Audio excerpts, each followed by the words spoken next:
Okay, thank you. Good morning. This is Greg Longini. I am the Board Secretary of the Chicago Transit Board.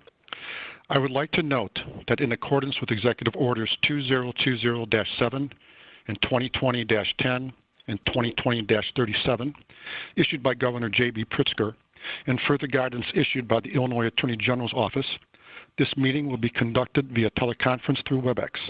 The audio of this meeting is being streamed live on CTA's website, along with closed captioning. And public comment speakers have been invited to join the teleconference and have been provided with a telephone number by our Board Secretary to do so. With that, Chairman Irvine, I will turn it over to you. Thank you, Greg. Good morning. This is Kevin Irvine, and I would like to call to order the May 13th, 2020 meeting of the Committee on Strategic Planning and Service Delivery. Would the Secretary please call the roll? Yes. Reverend Miller. Here. Director Peterson. Here. Director Alvarez-Rosales. Here. Chairman Irvine. I'm here. Let the record, we have a quorum, but let the record also show that Director Chevrolet, Jakes, and Silva are participating in this meeting, as is President Dorval Carter and General Counsel Karen Simons. We have a quorum. Thank you, Greg. Our first order of business is the review of the minutes of the July 17th, 2019 and January 15th, 2020 committee minutes. The minutes were previously distributed. May I have a motion to approve? So moved. Second.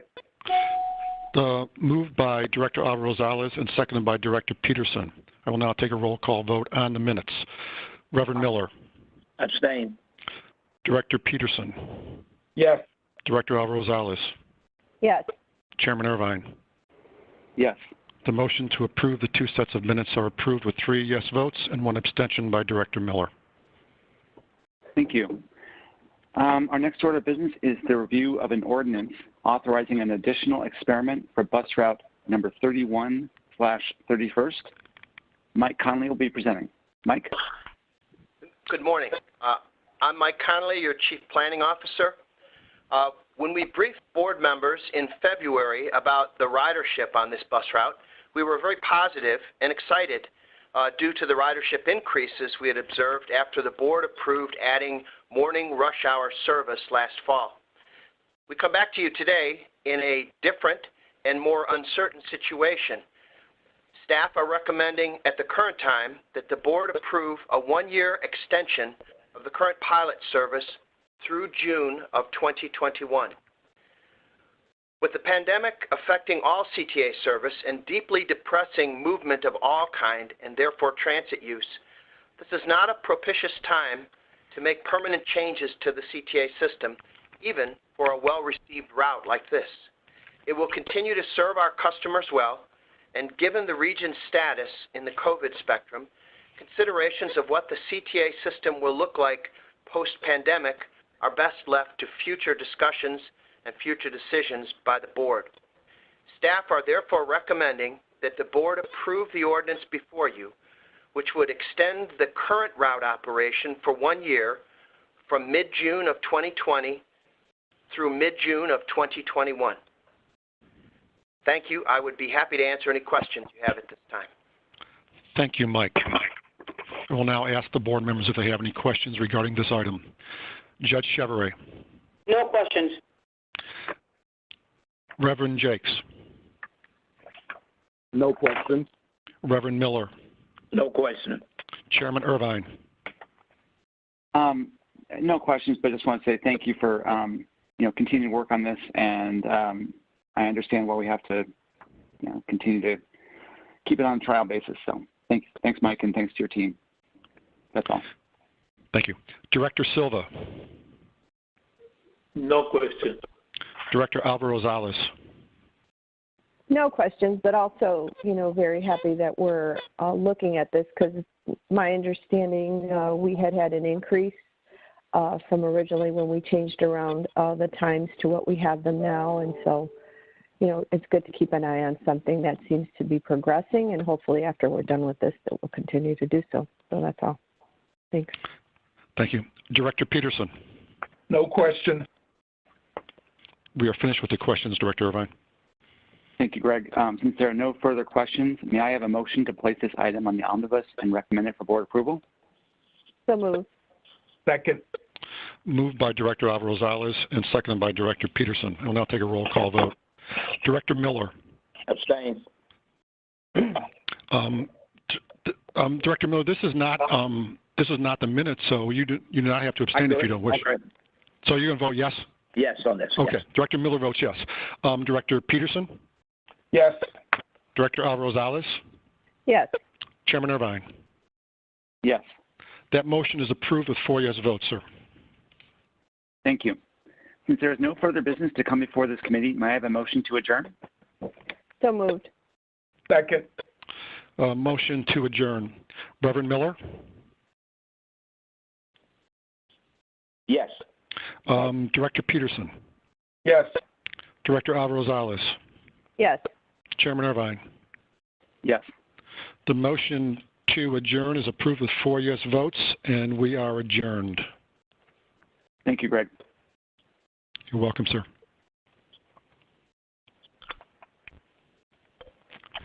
Tracy, are you ready for the next committee meeting?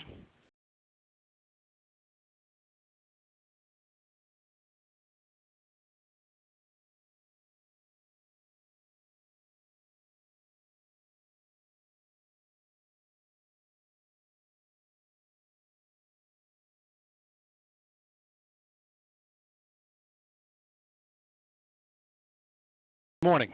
My name is Gregory Longini, Secretary of the Chicago Transit Board.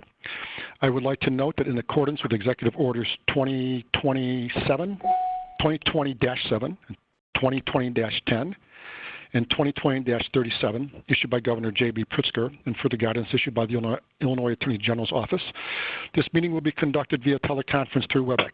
The audio for this meeting is being streamed live on the CTA's website, along with closed captioning. And public comment speakers have been invited to join the teleconference and have been provided with a telephone number by our board secretary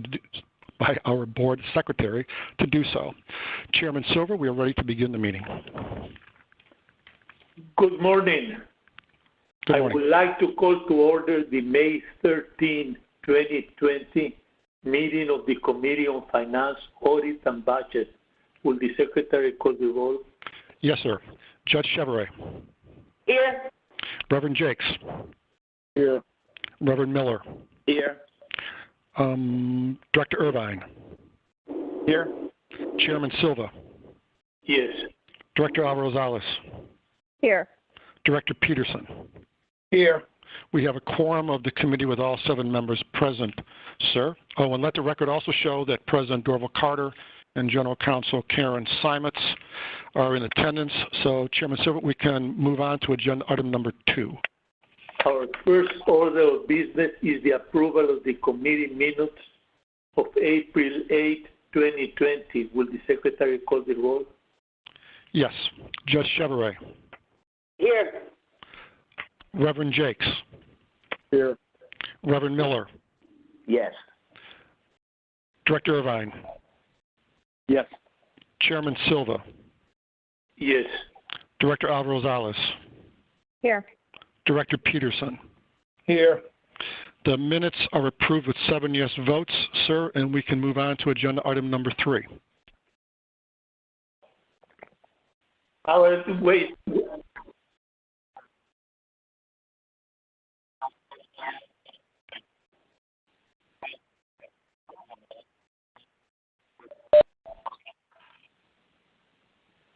Okay.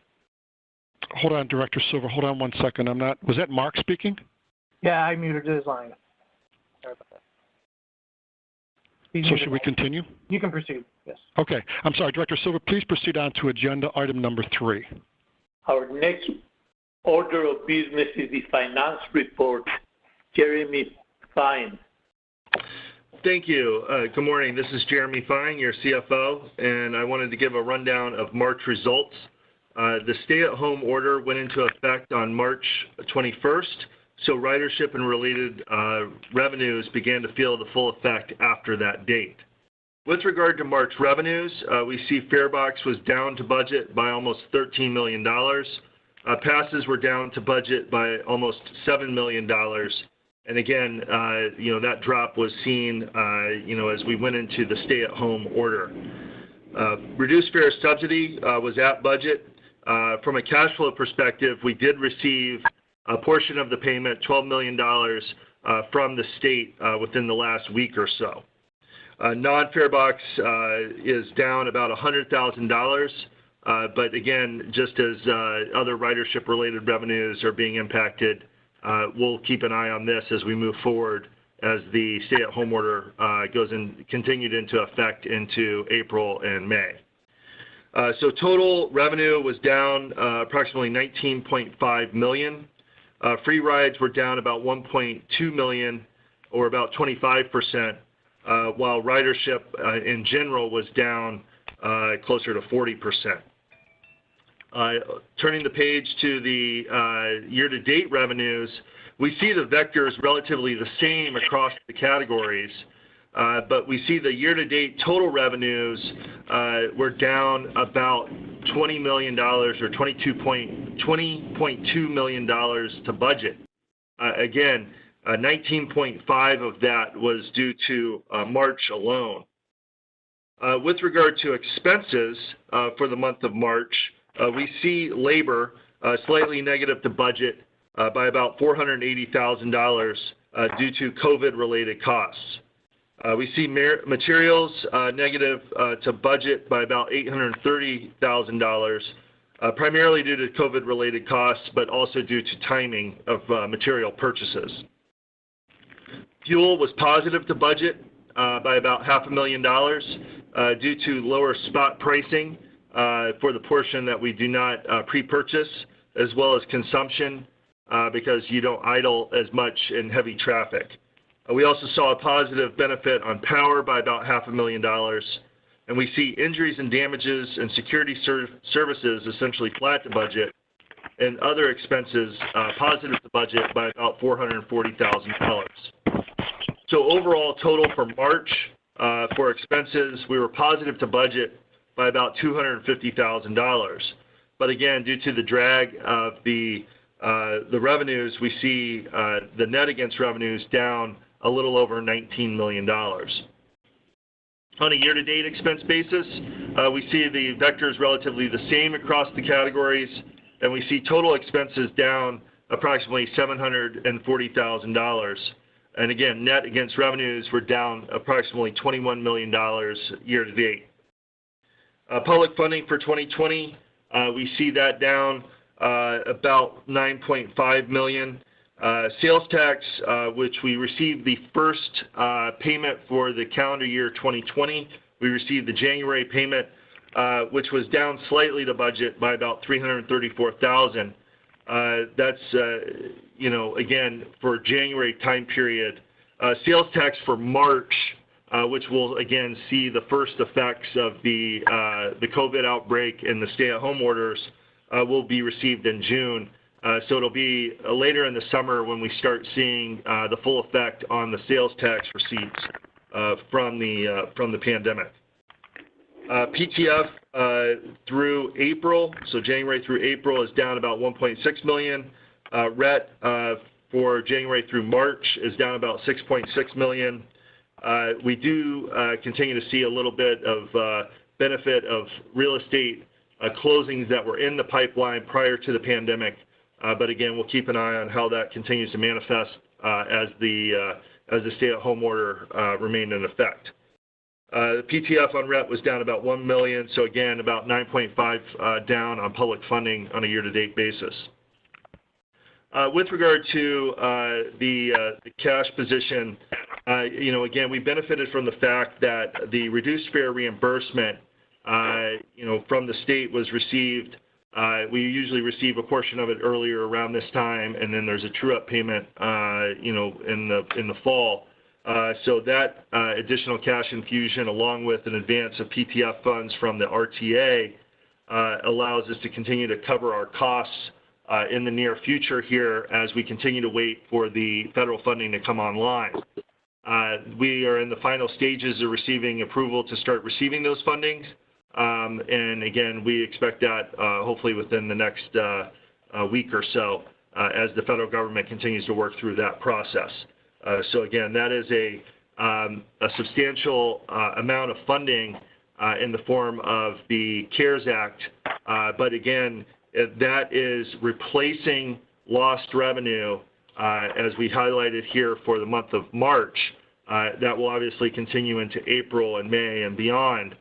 So it is very critical for us to continue to receive the public funding subsidies that we receive from the state and other local governmental institutions as we move forward. Because again, that federal funding is a nice lifeline and a bridge, but again, it's just replacing lost revenues, whether they're being fare box revenues or other expenses that we're covering with regard to COVID. But again, it's critical for us to continue to receive those state funding strips. With regard to the commodities on the final page of the report, we were able to lock in 50% of the fuel needed in 2022 at $1.88. So it was actually a little bit better than what we had discussed at the prior board meeting. So we were able to lock in $1.88, which is very favorable to the historically low rates that we had previously locked in at. So that will provide us almost $3 million of savings vis-a-vis the 2021 budget, or almost $10 million of savings versus the 2022 budget. But again, a little bit of silver lining in the larger scope of the pandemic, we were able to lock in at very low prices for our fuel purchases for 2022.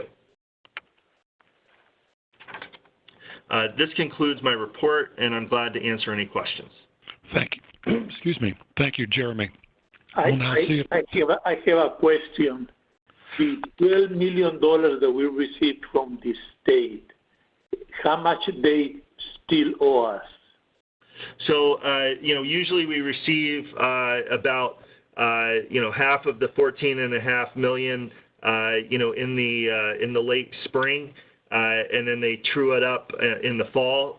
This year, they were able to forward us $12 million of the $14.5 that they owe us over the course of the year. So again, for the the so-called spring installment, we received $12 million of the $14.5.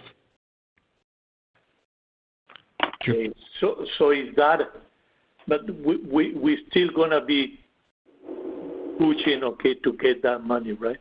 Yes, absolutely. They have typically trued that up in the fall, around September. There's not been any indication that they wouldn't do so. So again, we'll continue to make our voices heard with regard to the reduced fare subsidy, as well as, again, the other, streams of public funding that we receive from the state and others. Any further questions, Chairman Silva? Do you have? Yes, go. Chairman Silva, do you have any further questions? No, I don't have anyone.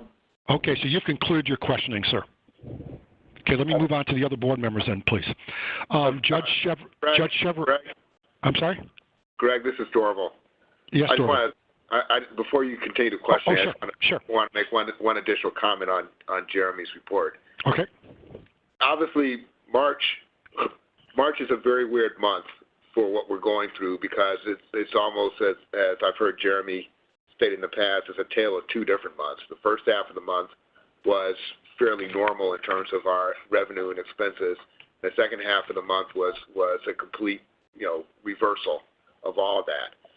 Having said that, I can tell you that April is going to look nothing like March in terms of both revenue loss and expenses.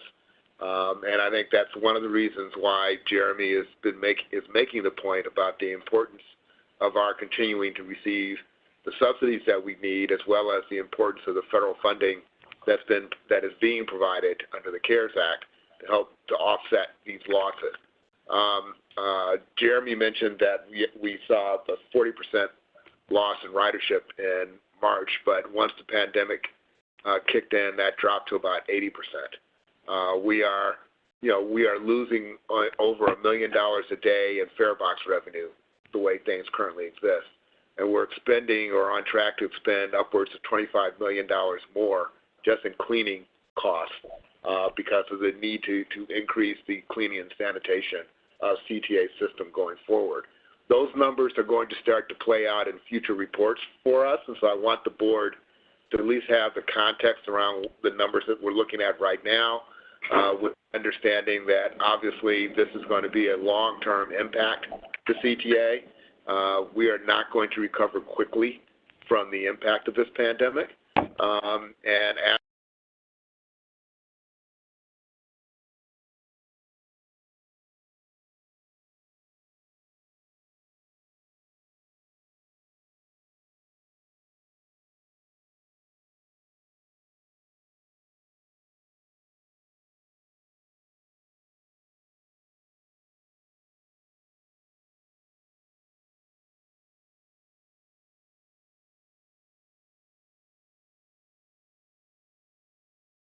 That we started implementing at the same time that we implemented our rear door boarding policy. We expect to continue that policy for the foreseeable future, regardless of what starts to happen with the reopening of the city. And obviously, we are very much involved and integral in the discussions about how the city will open up and what the impact of that will be on transit. I think one of the important things to keep in mind as we start that conversation is that we have a limit on capacity in terms of what we can provide in terms of transit service and still maintain social distancing on our system. I currently am I'm using about 20% of the capacity of the system with the ridership that we're carrying right now. I don't anticipate that percentage is going to increase dramatically over the course of the reopening process, particularly as long as the virus itself continues to be a problem. And so what that means is that the way people commute and the way people use public transit is going to have to dramatically change. That means that employers are going to have to really rethink how they want employees to come to work, when they want employees to come to work, and how flexible they're going to have to be about their commute patterns in order to be able to provide the level of capacity to keep everyone safe. We at CTA are not going to be able to, police social distancing. It's just not a practical solution to the problem. And so there's going to be a high level of personal accountability that's going to be placed on individuals to make the right decisions, to not get on a bus if the bus is crowded, to not get on a rail car if the rail car is crowded, and to adjust their travel patterns accordingly. We, of course, are going to do everything that we can to educate, inform, and support our customers as we go through this process. But as you can imagine, my primary concern is maintaining the safety of both our employees and our customers. And in order to do that, I am going to need the assistance of others. We will be having those conversations with the city as they start to develop and implement their plan. We are not facing anything any differently than any other transit system is around the country. I am personally in conversation with transit agencies all over the country as we all talk about how we're going to do this. And I think thematically you're going to be hearing the same thing everywhere. Public transit, as we are used to seeing it, with packed buses and packed rail cars, is not consistent with the reality of how we're going to have to operate during this pandemic. And that reality is going to be a part of the new normal until we're at a point where the virus has been addressed and contained. Thank you, Dorval. I will now ask the other board members if they have any questions for either Dorval or for Jeremy. I'll start with Judge Chevrolet. No questions. Reverend Jakes. No questions. Reverend Miller. No question. Director Irvine.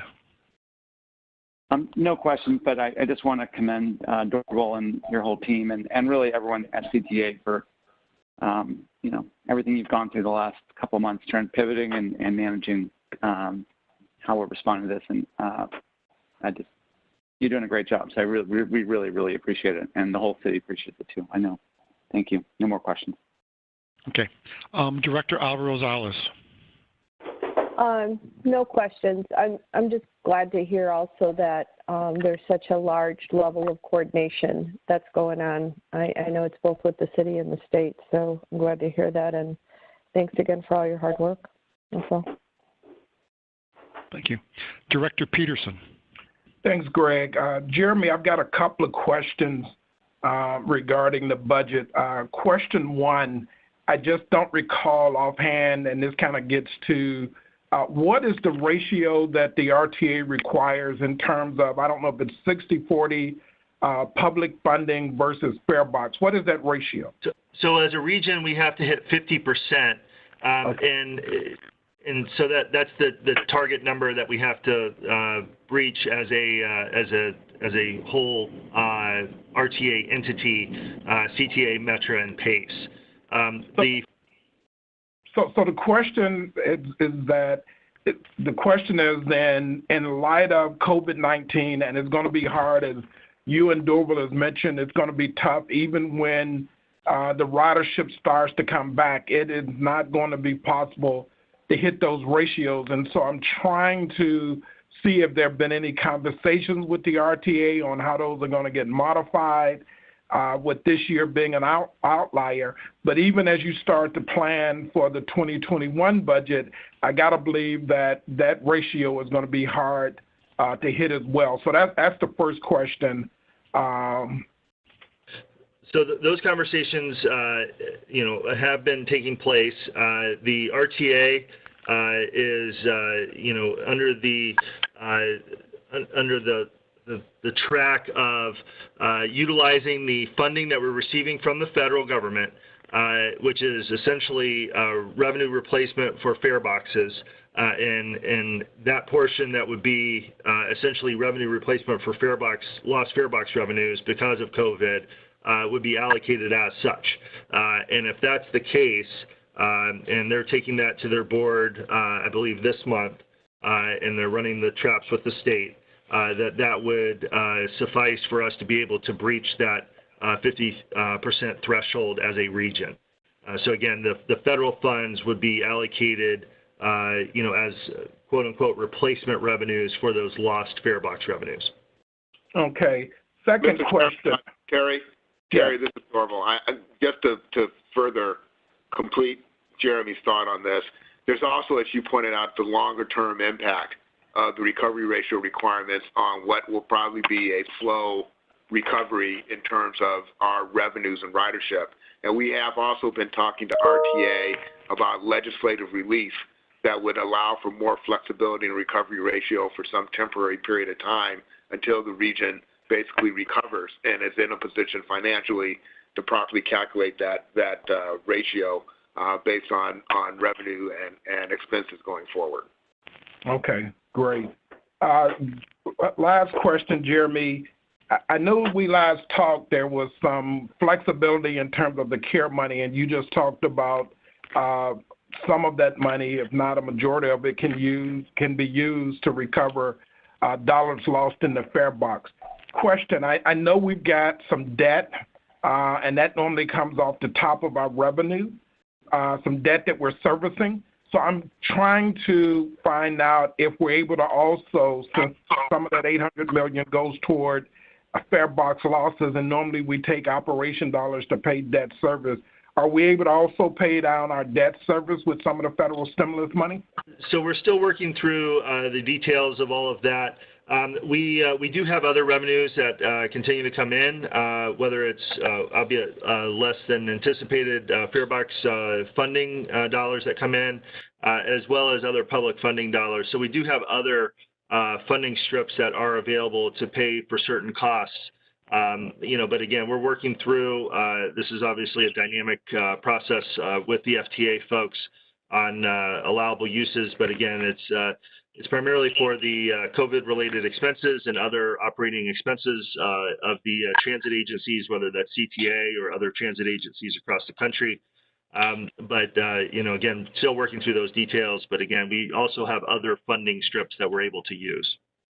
So just a question, yes. Just to put a finer point on what Jeremy is saying, there's a distinction between eligible costs for person receiving the funds and then what happens with those funds once we receive them. In other words, what Jeremy is talking about is whether or not debt service as an eligible cost can be directly applied for to receive federal funds. We do know that lost revenue can be applied for use of federal funds, And once you receive those funds, you can use that money for whatever you would normally use revenue for. So there's a direct and an indirect conversation going on here that ultimately gets to the concern that you have. You know, the question that Jeremy is discussing with the federal government is whether or not I can directly just take those payments and apply for federal funds to pay for them. I may not be able to do that. I think that's still being discussed. But that doesn't mean that once I've received the money, that money then isn't eligible for me to use for that purpose. You understand what I'm saying? Yeah. And the reason I was thinking, and, you know, I'm always looking at what's going on here at Rush and then thinking about, you know, CTA. One of the reasons that I raised the question, I know trying to work through this with the federal government is, you know, I know there are other revenues coming in. I don't know what our monthly debt service payments are, $3 million, $4 million, $2 million. But let's say, for example, worst case scenario, we have to continue to use other sources other than federal money, trying to see at what point do we, and I don't even know, Jeremy, if you thought this far down the road, but at what point do we run the risk of defaulting on debt if we can't, you know, use the federal money? You know, so how much of a runway do you have with other revenue sources coming in? There is no risk of defaulting on debt. No risk of defaulting on debt. You know, we have enough runway to deal with the debt service payments, so there is absolutely no risk of defaulting on debt. And so, how much of a runway in terms of months do you have without using some of this CARE money to continue to pay debt service? What is that? What is that monthly? I don't know how. The only dollars that we have on the operating budget is with regard to the pension obligation bonds, and that's about $13 million a month. Okay. All right. Okay. No further question. Okay, thank you. I have a question, okay? Are we checking what the capacity of the buses is, okay, and if we were going to need further more investment, okay, in buses, okay, in order to meet the demand, okay, that we're going to have in 1 or 2 years? No, we're not looking to increase our fleet size for a couple of reasons. One, the practical timing of how long it would take for me to do that wouldn't help in the short term or even in the medium term to address our capacity needs. This is not an issue that I can address from adding more buses or rail cars. It's an issue that I have to address by controlling the demand for the use of the vehicles. And that's why I was making the comments I was making earlier about the need for employers and others to look at ways to help create flexibility about how our system is used. The adding additional equipment isn't going to solve that problem. And there's a limitation in terms of the capacity of our entire system to even accommodate additional equipment. I only have rail yards that are so big. I only have garages that can hold so many buses. So we really don't have the physical ability to expand our fleet dramatically beyond what it currently is at. So we are at full capacity right now? Pretty much. Many of my yards are at capacity. As you know, one of the reasons why the Red Line extension is such an important project for us is not just because of the service that we can provide to the far south side of the city, but it also allows me to create a new rail yard to actually manage the additional rail cars I need. So, yeah, to a great degree, we are close to capacity in terms of the amount of equipment that CTA can operate and maintain within our existing infrastructure. Okay, thank you. You're welcome. Chairman Silva, do you have any further questions? Or No, I don't. Okay. Well, then there are no further questions, Chairman Silva, on this item, so we may proceed to committee agenda item number 4. Our next order of business is the review of an ordinance amending ordinance number 019-103, approving the fiscal years 2020-2024 capital improvement program. Jeremy. Thank you. This is Jeremy Fine, your CFO, and I'm joined by Michelle Curran, who is Vice President of Budget and Capital Finance, and she'll walk through the details. Thank you. Good morning. I'm Michelle Curran, Vice President of Budget and Capital Finance. I'm here today to present an amendment to the 2020 to 2024 Capital Improvement Program, or CIP. In November 2019, the board approved the $5.1 billion CIP. We are now amending the CIP as we do each year after federal appropriations are finalized and to incorporate any additional known changes. The amendment is being done to facilitate several changes. First, it is being done to decrease the amount of federal formula funds by $14.5 million based on the final federal appropriations. This amount, however, is still higher than what was initially approved under the FAST Act. Second, to increase the amount of federal discretionary funds awarded through CMAP for $76.5 million to fund several projects, including $20.3 million for ADA improvements at the Austin Green Line Station, $39.1 million to purchase additional new e-buses as well as charging infrastructure, $16.9 million to mitigate bus slow zones, and $375,000, including the local match, to develop a plan to identify potential bus enhancements. Third, we will reprogram $1.5 million of bond funds allocated in a prior CIP to support the modification of the equipment room at Skokie Shop, allowing for testing equipment to service the new rail cars. Fourth, we will align the timing of existing state bond funding with the state grant. And finally, to align existing federal formula funds with project needs. The net funding increase for the 2020 to 2024 CIP is $63.6 million. I'd be happy to answer any questions. Thank you, Michelle. I'm now going to poll the board on questions for this item. Judge Chevrolet. No questions. Reverend Jakes. No questions. Reverend Miller. No questions. Director Irvine. No questions. Chairman Silva. No question. Director Alvarez. No questions. Director Peterson. No questions. Thank you. Thank you very much. There are no further questions on this item, Chairman Silva. Since there are no further questions, may I have leave to place this item on the omnibus for board approval? So moved. Second. The motion was moved by Director Jakes and seconded by Director Miller, so it is now on the omnibus. But Chairman Silva, before we proceed, I was just informed that we wanted to present a ridership report. So we're going to just suspend going on to the next item and ask Mike Connolly to please join the proceedings and present that ridership report. Okay. Mike? Thank you. Thank you, Greg. Thank you, Chairman Silva. This is Mike Connolly, your Chief Planning Officer.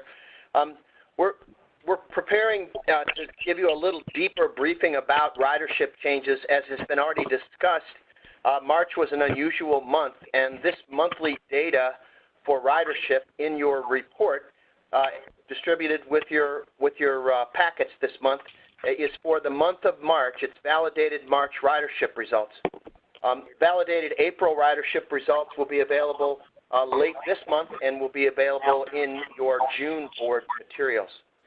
The ridership losses referred to due to the Corona-19 virus began on the week of March 12th as some offices closed and many businesses sent workers home to telecommute.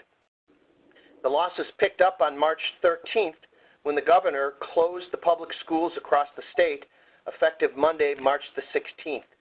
That weekend, the Chicago St. Patrick's Day Parade and the Dyeing of the River were canceled, which probably saved thousands of people. The following week, the stay-at-home order by the governor was issued effective Saturday, March the 21st. By Monday, March 23rd, CTA rail ridership was down by 84% and CTA bus ridership was down by 71%. This level of ridership loss has continued through the remainder of March and substantially the same through the month of April, with some fluctuations due to weather. CTA is still carrying a substantial number of riders. It's often been said that we carry 1.5 million riders per weekday. That was before the COVID pandemic. And that level of 1.5 million is equal to the population of the entire city of Philadelphia. We're now carrying 300,000 riders a day, equal to the population of the city of Pittsburgh. Or, as in another comparison, equal to the average weekday pre-COVID ridership of the entire Houston metro system. Ridership losses are not even across either the bus or the rail system. On the rail system, the loop stations and the Brown line are down by about 90% of their ridership. Losses on the Dan Ryan branch and on the South Green line are only in the 60% range. On the bus system as well, commuter-type express bus routes have lost higher percentages of riders, and high-volume arterial crosstown routes serving the south and west sides of the city have seen lower ridership losses. We maintained overall more of the bus ridership than rail ridership, given the geographic coverage of our bus network. For both bus and rail, the former rush periods have been replaced with a gradual increase late morning and a peak ridership in the mid-afternoon. This is, as has been mentioned, an unprecedented fundamental change. We do not expect that ridership recovery will occur as quickly as the losses occurred. CTA is committed to serving those riders who need to use our transportation system for essential trips. The frontline drivers, train operators, and customer assistants perform heroically each day to keep service out on the street and on the tracks and visiting our stations. We are using rear door boarding to help protect our bus operators, and parts of the rail cars near the operator cab have been sectioned off to help protect these essential transit workers. CTA operations staff have been both flexible and agile in responding to the ridership changes. CTA has introduced maximum passenger load standards for our buses to encourage adequate space for social distancing. Service has been altered by reallocation of our larger 60-foot buses to routes which have seen less ridership loss. And our bus operations team is implementing both short turns to focus more service where it is needed and using gap buses or extra buses to provide quick service into locations that are experiencing crowding. CTA is preparing a survey of riders to go a little deeper into ascertaining who exactly is riding and the purposes of their travel. And CTA staff have convened a COVID-19 strategic planning task force to prepare the organization for reopening of the city. As has been mentioned, coordination continues with all levels of government and within the city and the region here. Your transit system is dedicated to continuing to serve our riders now and to ensuring that in the post-pandemic future, public transit will be a vital part of our region's transportation infrastructure. Thank you. I'll be glad to try to take any questions. Thank you, Mike. Any questions for Mike on ridership? We'll start with Judge Chevrolet. No questions. Reverend Jakes. No questions. Reverend Miller. Yes, just one question. As Mike shared, that the south and west sides did not see the same decrease. Would it be safe to say that these are the area, Mike, where we are having the complaint of overcrowdedness?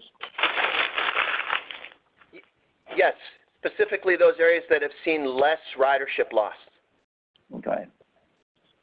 And I know I heard President Carter say, yeah, that's we can police, but you're saying that we do have the gap buses and other buses. So it's what are we doing to try to curtail that? We putting out any information, or I know we can't police it, but what is CTA doing to try to help that? We do have posters on all of our vehicles, both buses and trains, to encourage people to maintain social distancing. And as I mentioned, we've moved the larger buses into those areas specifically to handle places where we've seen crowding.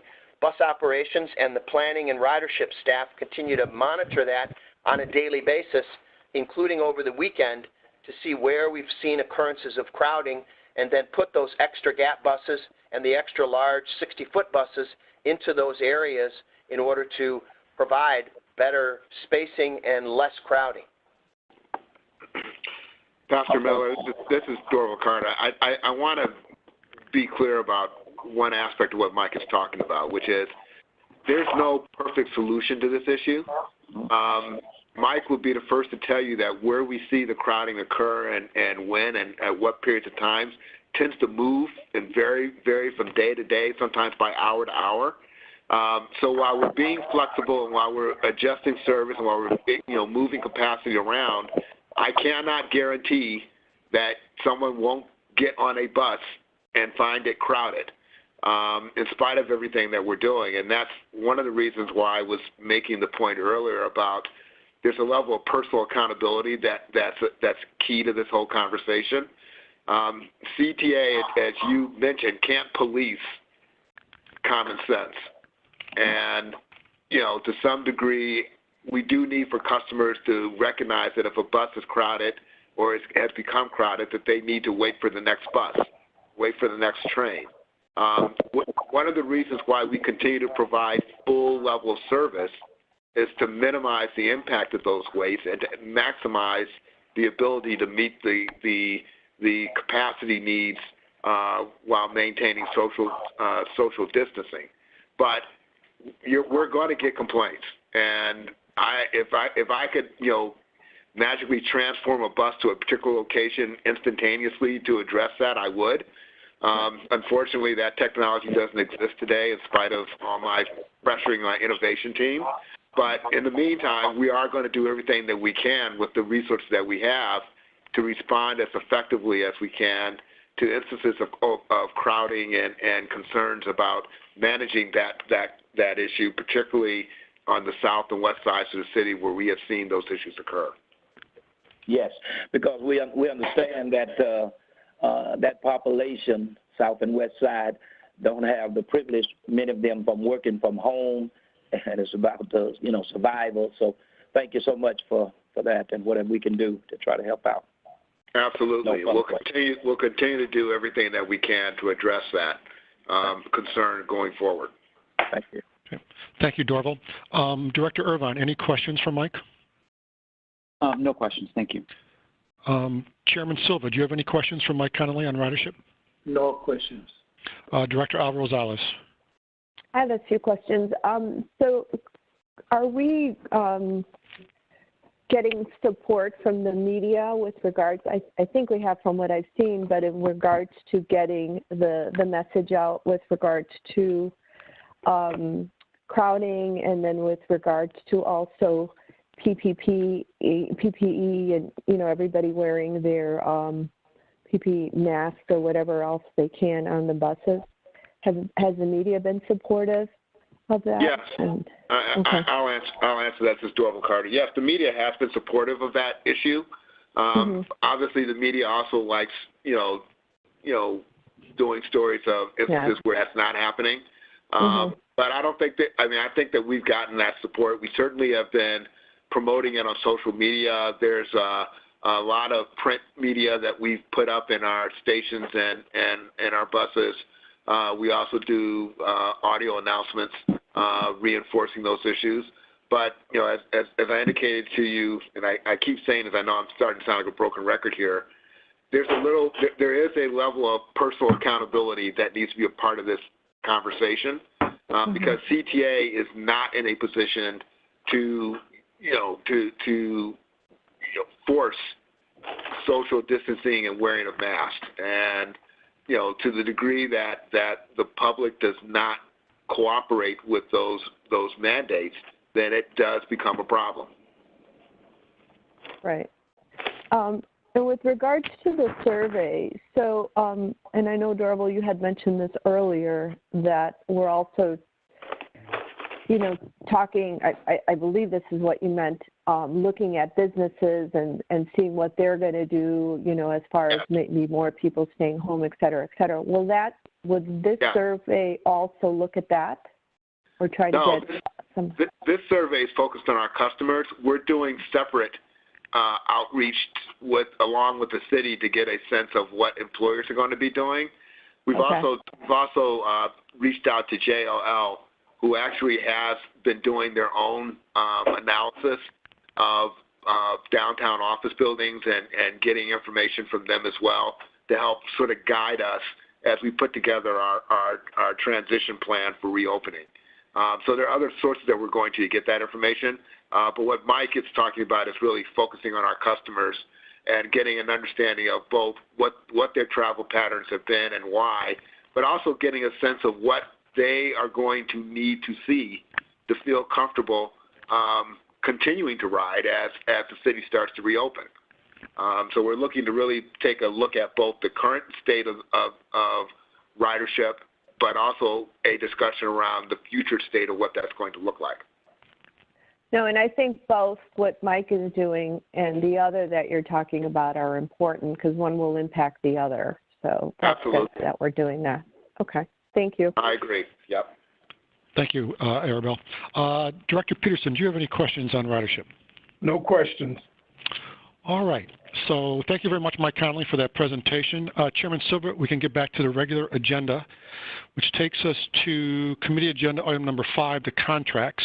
And we can start with contract number A1. Our next order of business is the review of contract number A1, a change order for transmission rebuilding. Are there any questions? Thank you. Judge Chevrolet, any questions on contract number A1? Just a quick question here. What page are we on? Because it's tough for me to keep track of this on the virtual board book. I've lost track of what pages were on here. I'm not sure on the virtual board book. This is Kevin. It's 53. 50. Okay, I found it. Thank you very much. 53. All right. I have no questions. Okay. Thank you, Kevin. Reverend Jakes, any questions on A1? No questions. Reverend Miller. No question. Director Irvine. No question. Chairman Silva, any questions on this item? No questions. Director Alvarez-Rosales. No questions. Director Peterson. Yeah, the only question that I had on this one, are there any other expiring, warranties that, we should be aware of?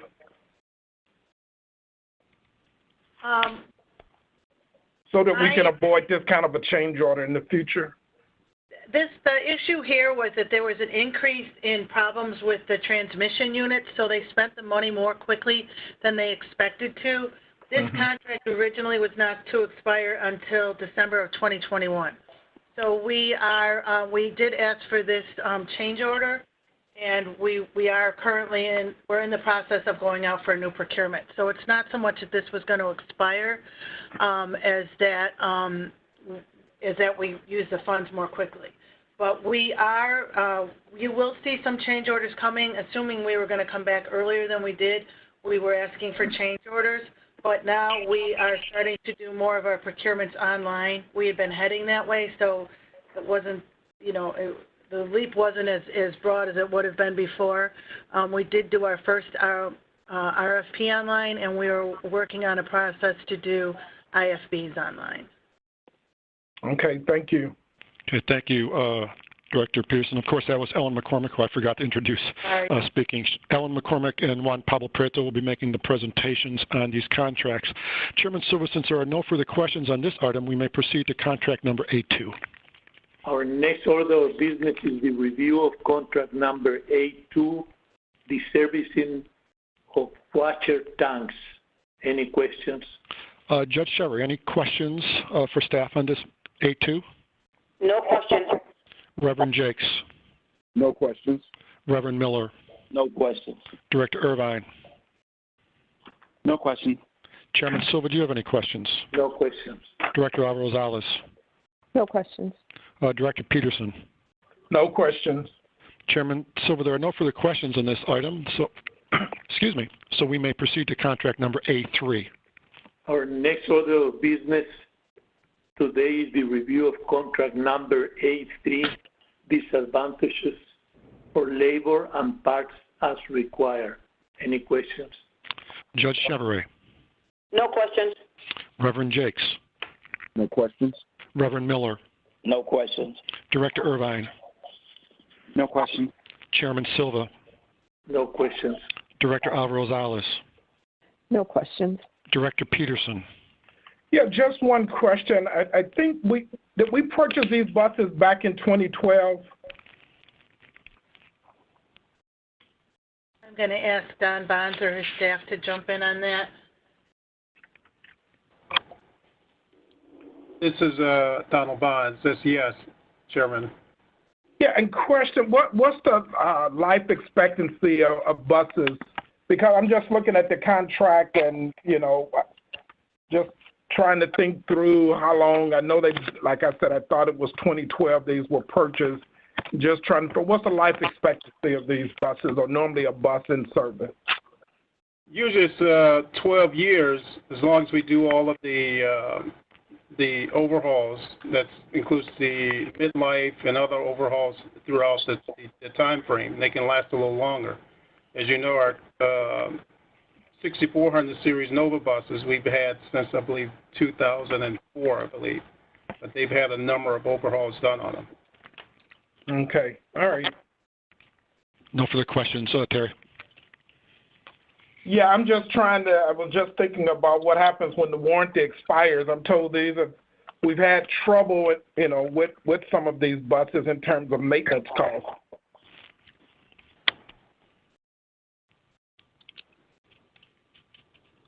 Ellen or Don, is there an answer to that question, or can you get back?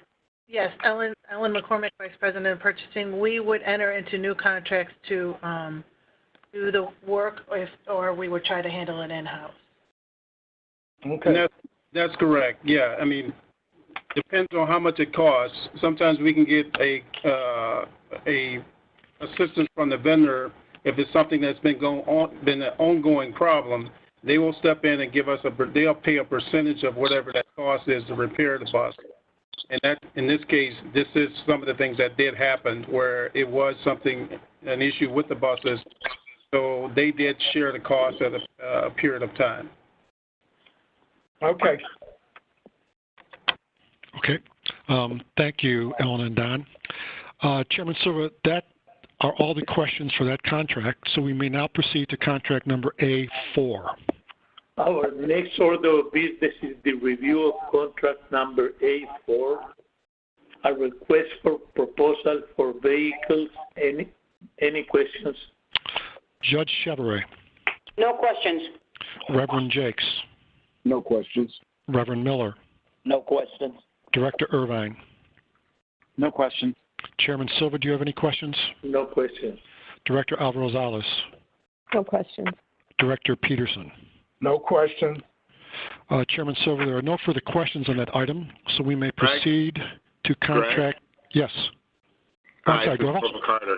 Yes. I just want to make one sort of anecdotal observation about this particular contract. The snow fighter contracts are basically replacing some snow fighters that we've had for, dare I say, decades. And the reason I mention that is that, Judge Chevrolet, you may actually have been an employee of CTA when we purchased the original snow fighters that are now being replaced, which gives you a sense of how long we've been using them. I personally was a staff attorney who worked on this negotiation for this contract. So we are well overdue in terms of replacing these snow fighters, and so this procurement is going to definitely put us in a much better position to deal with any winter weather that we may experience in the future. Durable, I'm willing to bet, that I would be interesting to see the new machines that we purchase, how long those last. Because I'm just saying, they don't make them like they used to. I mean, that's a lot of use.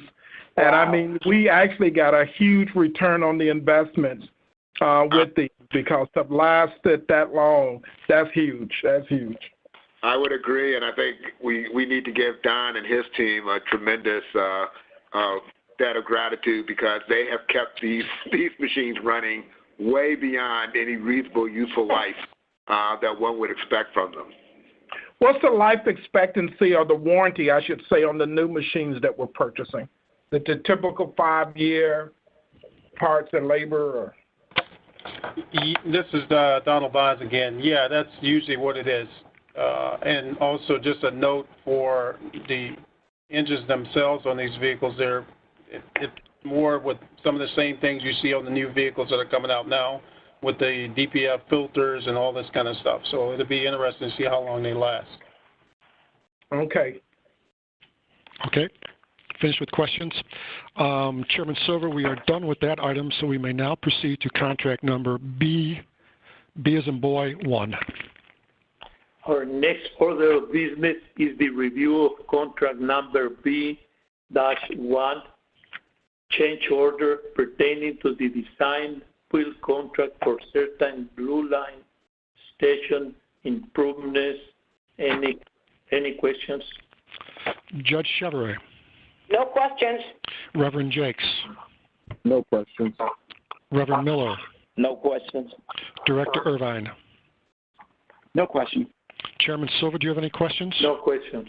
Director Alvarez-Rosales. No questions. Director Peterson. No question. All right. Chairman Silver, there are no further questions on that item. So we may move to contract number B as in boy, 2. Our next order of business is the review of contract number B2, a change order pertaining to construction services for the Quincy station. Any questions? Judge Chevrolet. No questions. Reverend Jakes. No questions. Reverend Miller. No questions. Director Irvine. No questions. Chairman Silva. No questions. Director Alvarez-Rosales. No questions. Director Peterson. No questions. Chairman Silva, there are no further questions, so we may proceed to contract number B as in boy, 3. Our next order of business is the review of contract number B3, a change order pertaining to construction services for the Illinois Medical District Station. Any questions? Judge Chevrolet. No questions. Reverend Jakes. No questions. Reverend Miller. No questions. Director Irvine. No questions. Judge Silva. No questions. Director Alvarez-Rosales. No questions. Director Pearson, since you can see the station outside your window probably. Any questions? Almost. At least I could walk to it. No questions. That's right. No questions. All right.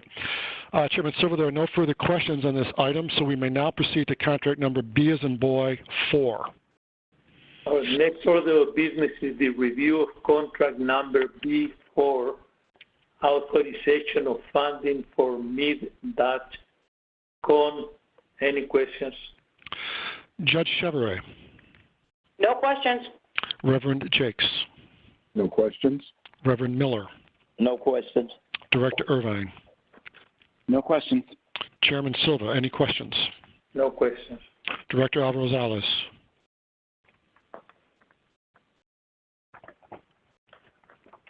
Director Alvarez-Rosales, are you there? No questions. Sorry Okay. about that. Okay. No problem. Director Peterson. No question. All right. Chairman Silver, since there are no further questions, we may now proceed to contract number C as in cat, 1. Our final order of business is the review of contract number C1, a task order amendment pertaining to CTA Financial Systems. Any questions?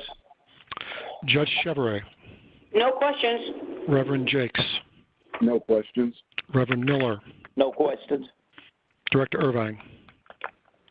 No questions. Chairman Silva. No questions. Director Alvarez-Rosales. No questions. Director Peterson. No question. There are no further questions on this item, Chairman Silver, so there are no further questions on the contracts. If there are no further questions, may I have leave to place these 9 contracts on the omnibus for board approval? Is Director Jakes so moved? Director Miller, second. The motion has been moved by Director Jakes, seconded by Director Miller. Chairman Silver, There is no further business to come before this committee.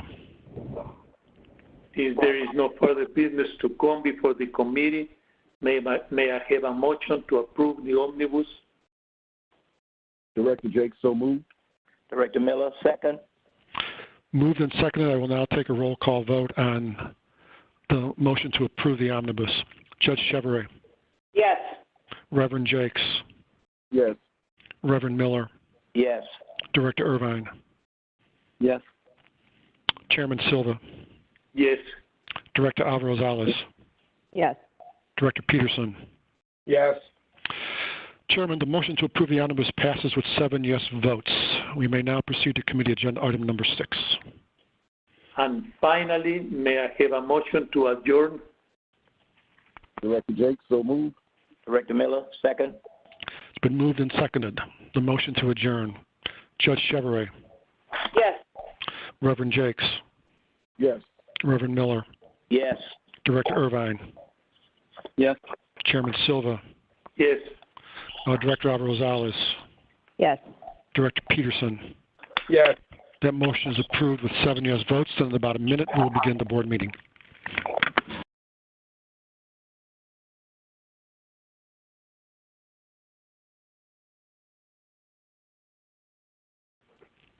I would like to note that in accordance with Executive Orders 2020-7, 2020-10, and 2020-37, issued by Governor Pritzker, and further guidance issued by the Illinois Attorney General's Office, this meeting will be conducted via teleconference through WebEx.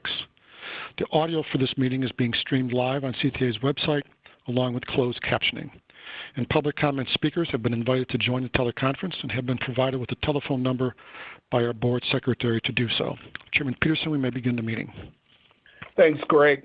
Good morning. Good morning. I'd like to call the regular ordered scheduled meeting of Chicago Transit Board for May 13, 2020. Would the secretary call the roll? Yes, Judge Chevrolet. Present. Reverend Jakes. Here. Reverend Miller. Here. Director Irvine. Here. Director Silva. Here. Director Alvarez-Rosales. Here. Chairman Peterson. Here. We have a quorum with all 7 members of the board present, and let the record show that President Dorval Carter and General Counsel Karen Simons are also participating in this meeting. Thanks, Greg. Our first order of business today is public comment. Greg? Yes, we have one public comment speaker who Herb just brought into the system here. His name is Lee Newbecker. Mr. Newbecker, good morning. Welcome to the board meeting. You may address the board, and we do ask our public comment speakers to try to limit their remarks to 3 minutes or so. So go right ahead, sir. Thank you. Thank you, Chairman Silva and directors, for allowing me to comment today. I'm the president of Enigma Forensics, Chicago-based computer forensics and medical records expert witness consulting firm. I have no interest, financial interest at all, or any benefit that I receive with the recommendations I'm making today, except for that my staff use the public transit to commute to work. And I'm concerned about COVID-19 as we all are. What I wanted to make sure that all of you were aware of was some actions that New York City is taking with their MTA to clean their rail cars and buses. They're using ultraviolet light technology, which is known to be effective at sterilization of hospital, ER rooms, surgical rooms, and so on, to kill viruses, bacteria. And it's now known by research from Columbia University that it can even kill the coronavirus. The Metropolitan Transit Authority from New York is currently working with Dr. David Brennan from the Center for Radiological Research at Columbia University. I'm sorry, that's David J. Brenner. And essentially what the UV cleaning, the ultraviolet light is known to kill viruses. There's 3 types of bands of UV. There's A, B, and C. Now, the C band doesn't penetrate the Earth's atmosphere, so it's very lethal to viruses. Unfortunately, it's also harmful to humans. If you get UVC light, you can get cancer, you can burn out your retinas. So when hospitals have been using UVC light, they're usually using it devoid of any staff inside the room to protect the staff. Or if staff are nearby, they wear gloves, they have eye glass protection, and so on. It's known that UVC can be harmful to coronaviruses. While it's not proven yet that UVC combats COVID-19, Professor Brenner believes it does. There's a lack of the ability to kind of validate that this particular coronavirus can be killed, but it's expected that it does. The CTA has roughly 3,300 rail cars and buses. There are industrial germ-away UVC surface sterilizers available from cureuv.com that have built-in motion shutoff sensors that would protect if a worker were to walk into a rail car. I estimate it would take 3 of those units at a cost of $1,000 each to sanitize a single car. When you take the volume of rail cars, in totality, if you wanted to sanitize all the cars at once, you'd need 9,900 of them. But if the CTA were to break up the cleaning cycles overnight into 1-hour cycles, roughly 2,500 of these could do the job, which equates to about $2.5 million. And again, I have no connection to this particular technology. I did speak with Vice President Ellen McCormick from the CTA. She said that they're investigating this and have been pursuing outreach to UVC vendors. The unfortunate thing is there's a 6 to 8 lead time on getting this equipment. So hopefully if the CTA pursues this, they'll be able to use connections to speed up the order time. But my recommendation is that very soon, almost immediately, that the CTA at least try to pilot getting enough lamps, 27 lamps at a cost of $27,000 would allow for piloting and working through the issues of sanitizing 8 rail cars in a single bus and figuring out what the logistics are. Like, is the glass on the vehicles? Does it protect from UV emissions? There's other things that would have to be worked through, but with 15 minutes of treatment time and another 45 minutes to allow for ozone to deplete, that would protect the CTA workers that are the rail cars and buses. And that's a concern for me, but it's also a concern for all of us. But most importantly, it would take down the virus for Ryder, the risk of virus being there residually. Finally, there's another emerging technology that Dr. Brenner is talking about, which is called FAR UVC. And FAR UVC doesn't penetrate the skin and isn't harmful to humans, according to research.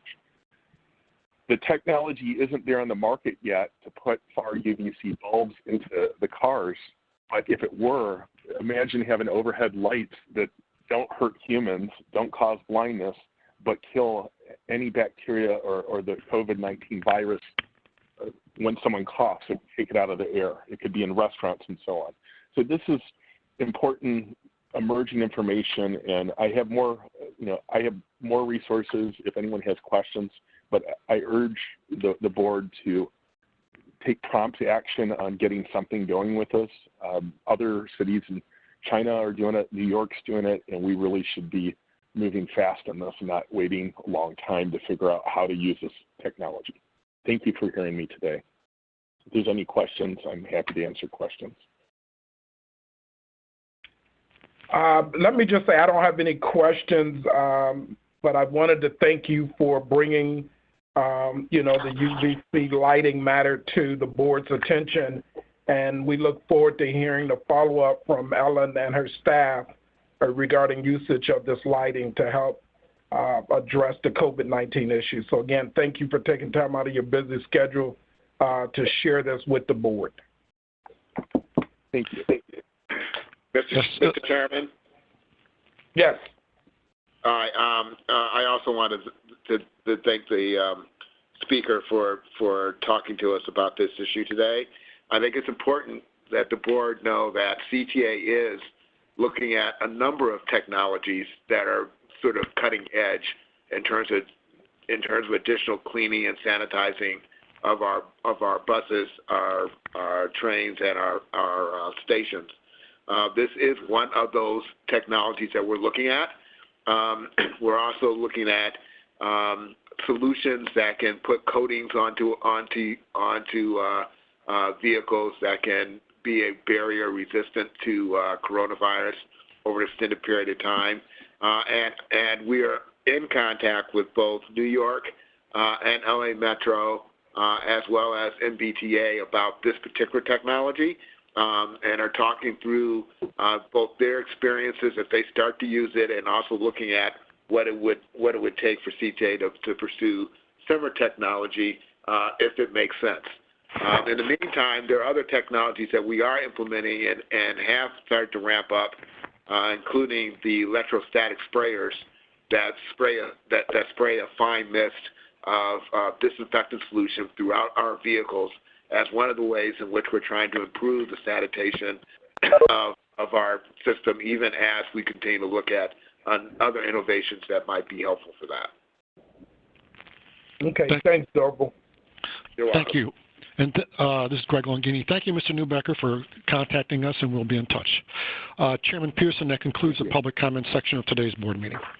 Thanks, Greg. The next order of business today is the approval of the April 8th, 2020 board minutes. The minutes were previously distributed. I will now entertain a motion to approve the minutes of the regular board meeting of April 8th, 2020. Director Jake, so moved. I'm sorry, Greg, I have to ask you to pause for a minute. I need to ask Karen Simons back to the call. Yes, we'll stop for a second.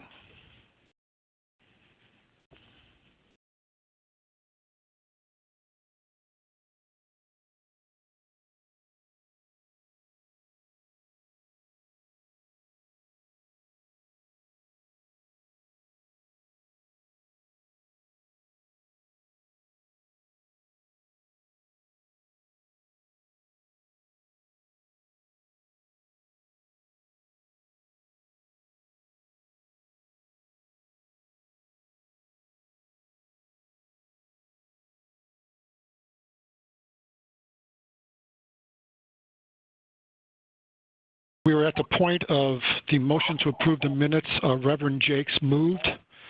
Reverend Miller, you want to second it? Director Miller, second. Okay, Reverend Miller seconds it. So I'll now take a roll call vote on those minutes. Judge Chevrolet. Yes. Reverend Jakes. Yes. Reverend Miller. Yes. Director Irvine. Yes. Director Silva. Yes. Director Alvarez-Rosales. Yes. Chairman Peterson. Yes. The motion to approve the minutes is approved with 7 yes votes. All right, thanks, Greg. The next order of business is board matter. Karen? Thank you, Chairman. Chairman, before the board is an ordinance to replace resolution number 49-297, which is the resolution passed on June 2nd of 1949, which established the Employee Welfare Fund. The Employee Welfare Fund is for the purposes of employee relations and employee hardships, and it is funded currently through the vending machine profits at vending machines at employee locations. It is coming before the board today because we are slightly amending its purpose to address really the pandemic. And what this particular revision will do will authorize the president of the CTA to add additional monies to the fund to provide funeral expenses or a death benefit to families of employees who pass away from COVID-19, where there is no other death benefit available. In addition, the fund will be administered by 5 employees that are chosen by the chairman pursuant to guidelines that the chairman established. Going forward, there will also be a yearly report to the Transit Board identifying all the deposits into the fund as well as all expenditures that the fund made. Happy to answer any questions. Any questions for Karen? Hearing none, I will now consider board item number 4A, an ordinance replacing resolution number 49-207, establishing an employee welfare fund, and ordinance number 74-21, amending resolution number 49-297. May I have a motion to approve? Director Jake, so moved. Director Miller, second. I'll now take a roll call vote on this item. Judge Chevrolet? Yes. Reverend Jakes? Yes. Reverend Miller? Yes. Director Irvine? Yes. Director Silva? Yes. Director Alvarez-Rosales? Yes. Chairman Peterson? Yes. That motion is approved with 7 yes votes, sir. Thank you, Greg. The next order of business is a report from the Committee on Strategic Planning and Service Delivery. Director Irvine. Thank you, Chairman. And the Committee on Strategic Planning and Service Delivery met this morning. The committee approved the July 17th, 2019 and January 15th, 2020 committee minutes. The committee also reviewed the following ordinance. An ordinance authorizing an additional experiment for bus route number 31 31st Street. After review, the committee approved the ordinance, placed it on the omnibus for approval, and recommended board approval of the ordinance. That concludes my report, Chairman Peterson. All right, thank you, Director Irvine. Our next order of business is a report from the Committee on Finance, Audit, and Budget. Director Silva. The Committee on Finance, Audit, and Budget met earlier this morning. The committee approved the April 2020 committee minutes and reviewed the finance report. The committee also reviewed the following: an ordinance amending ordinance number 019-103, approving the fiscal years 2020-2024 capital improvement program. The committee also reviewed 9 purchase and sales award contracts. The committee approved the ordinance and the 9 contracts and placed both the ordinance and the 9 contracts on the omnibus and recommended board approval of the omnibus. That concludes my report, Chairman Peterson. All right. Thank you, Director Silva. May I now have a motion to approve the omnibus as stated by Director Irvine and Silva? Director Jakes, so moved.